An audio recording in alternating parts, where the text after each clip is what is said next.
Hi everyone, I am here today to show you our second book study, to give you a walkthrough of our second book study on the book of Honey, the dog who saved Abe Lincoln. And if you hear any baby noises, that's because there is a baby walking around and making noises. So here we go. All right, so I went to Google and printed this and glued it over here, and then we talked about the different parts of a cover, illustrator, author, title, whether this was hardcover or paperback, and then we also discussed about what kind of book this was. It was a nonfiction. It wasn't quite a bio, but it was a true story about the dog who saved Abe Lincoln.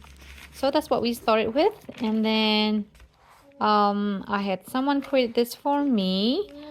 We talked about Abe Lincoln's physical characteristics or physical traits in the story. So he wore a hat. He was 7 years old and he wore a vest. There was a time when he wasn't wearing a vest, but this particular one, he wears a vest. And he did not wear shoes. So that's what my daughter came up with. And then we also discussed about his character traits. He likes to be late. He was caring, adventurous, curious, brave, independent, and then she drew this. And then the next activity that we did was we did the story map, and also this image was made for me by somebody else. We talk about the name of the characters in the story. We talked about the settings of the story. We talk about the time, the year, and then whether it was nighttime or daytime. And then we also talked about place. It was in Kentucky and it was in a cave. We talked about the problem that was happening in the story. He got stuck in a cave. Sorry, this is kind of tight. Also, we talk about the solutions. How to save Abe Lincoln from the cave. And then the next activity that we did was we did some comprehension questions. There was some phrases that was not quite familiar, that she wasn't quite familiar with. So I put that as a question. So once again, someone drew this for me. Why was Abe often late? And then what does it mean? He'll do lots of good things for me. And then what does it mean when he said, Abe got the itch to answer? So, and then we answered it here, and I wrote it down for her because her handwriting is so big. And also she doesn't have the stamina to write long yet. And then I created this like a vocabulary matching activity. So this is a corn kernel, and this is a corn sack that Abe used in the story.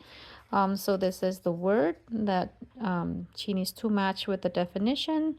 And then she just sticks it to the right corn sack. So, and of course she drew whatever there is a space. And so just this makes it a little bit more fun. And then we did what we call a plot mountain or story mountain. So it's basically we talk about the opening of the story and how the story built up to the problem and how it was being resolved and how it ended. So this is all from one of these. Let me see. Oh, that's one of the story. It's also in here. Okay, here it is. Story Mountain. Here it is. So these are the definition and the explanation of it. But I made it a little bit more simpler since my daughter is a bit on the young side. This is a little bit too advanced for her. So I made it a little bit simpler by using phrases like, or definition, phrases like the opening instead of exposition, conflict she understands, but climax, falling action, resolution. So I just use simple words for those. And so the next activity that we did was, let me go back to that. Right, so the next activity that we did after the story mountain, we did a little bit of copy work.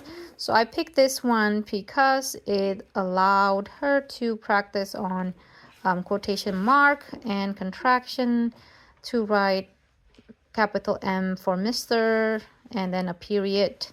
And then, yeah, so I chose this one because it has many things that she could practice with. So that, and then here's just another copy work, a Bible verse from King James Version, Proverbs 12 verse 10. A righteous man regarded the life of his beast. So that's basically it. That's what we did for this second book study, and we did it in like 3 sessions. We read the book, we discussed some words that she didn't understand, and then we did a few of the activities, and then we did the rest of them and some more, and then we finished it in the 3rd session. Yep, so that's all I have to share with you today. If you're interested in using one of these, I did create like a PDF that I can share. I will upload that to my buymeacoffee.com, and I'll leave the link when it's ready. All right, have a good day. Before I go, I want to share why I chose this book. The first reason was because it was my daughter's favorite, but the second reason was really because this has a simple storyline that is good for a book study. It's nonfiction, but it has a storyline as if it's fiction. So it has a climax and it has a plot, a mild plot, a simple plot, but it's good to it's a good nonfiction book to learn about the Story Mountain, and so that's why I picked it. And also it has some words, not too difficult words, but challenging enough for my daughter to define and find the definitions. So I hope that's helpful. If you want to try this book, I really recommend it. It's a sweet story about the dog.